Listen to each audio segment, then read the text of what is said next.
Hello, everyone, and welcome. I'm so excited to share this post to you. You know what? Within the week, I came in contact with a young guy who shared his New Year resolution to me, and he said, "My New Year resolution this year is to get closer and get connected to God." In fact, he shared to me his experience on the first Sunday of the year. He told me how he went to church and everything that the man of God said synced to his spirit and he enjoyed everything. He said he made mention of how the man of God talked about Paul, how Paul made up his mind to be dedicated to the work of God. And he said, will anything separate him from the love of God? So he said he enjoyed the service. And I was like, do you know why you enjoy that service? Because you have already made up your mind to be connected to God, to get closer to God. That was why when you went to church, everything that the man of God said sinked into your spirit. For some time, this guy has refused to go to church. When you ask him why aren't you going to church, he will tell you all the while he's been going. Everything that the man of God says doesn't make any sense to him. It's like he's just there wasting his time. And I told him that within the week. And I told him right there. I said, "You see, all the spirit you were going to church and everything that the man of God was saying made no sense to you is because you have not made up your mind to be connected. Everything is about the mindset. If you're just going to church, if you're a youth, young guy, young boy, you're just going to church because you feel your parents will say, why are you staying at home? Because you feel your neighbors and those around you will look down on you or will say something else. You just want to go to church because of what people will say, which means it is not from your mind. You are not you're not ready to get connected yet. Then it means everything the man of God will say that day will never sink into your spirit. It will look like, oh, let me just let them just say what they want to say. Let me get out of here. And that is exactly what is happening. So it's a spiritual thing. And I told him right away, I said, the best thing to do ever is to get connected and to get closer to God. When you are connected to God and you're closer to your God, you are rooted in God.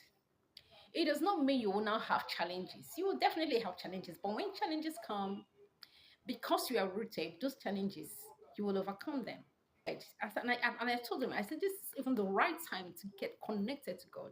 Because by the time you go, as you are growing, because as you are growing, you are not rooted in God, but you have friends who are not even rooted in God. You have friends who live life anyhow, and they're just there, and you're more connected to them. Gradually, they will get you out completely from God's side. And once you are not in God, once you are not a branch of the tree, the Bible says, I am the tree, ye are the branches. Okay, if you are not a branch of the tree, which means you are not connected to that tree, which is Jesus Christ, when the wind will blow, when an attack will come, it will definitely bring that person down. You are rising. You're not seeing challenges now because you're still a youth. You don't have anything yet.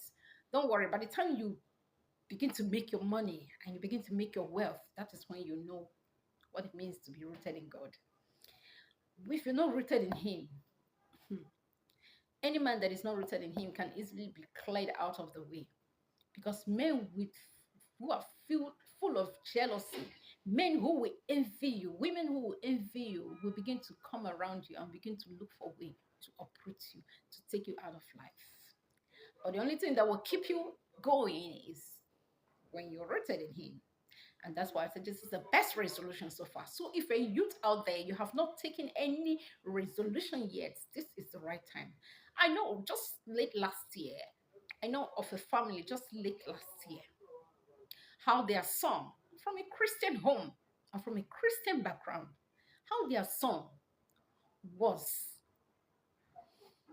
should I say, who was controlled by the stuff he's been taking. This time around, I don't know what happened, whether he overtook it, and so the stuff was now controlling him to the point that he was rehabilitated in a hospital, to the point that he almost gave up the ghost. What if this boy had died at, through this stuff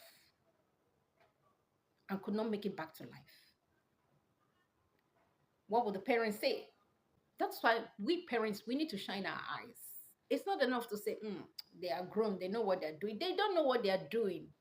And most times they are also waiting for you to correct them. But if you feel they know what they're doing, you refuse to correct them, it will get to a point where you will lose them. And then it becomes too late.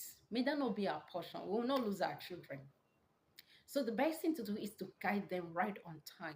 Guide them, control them. Don't let them stay late nights. Because these children that are staying late night, that's when they carry out all these evil works. That's when they go take stops. And they come back home and you think they know what they're doing. You think they are grown. Mba. Ero. Bab. Control them. Control them before they start controlling you. Well, this is a story for another day. I'll give you more next time. And I wish this guy, this young guy, will permit me. I'll bring him on stage, interview him, and let him speak to his other colleagues. Because in this life, there is nothing without God. The Bible says, without me, ye can do nothing. So thank God for him. And thank God for as many that will also make up this, that will also take up this kind of resolution and keep to it to the end of the year and continuously. So share this post to help other youths and to help other families. God bless you. Don't forget to subscribe to my channel if you haven't. Follow me on Facebook, on Twitter, and on Instagram. See you again. I love you. Mwah.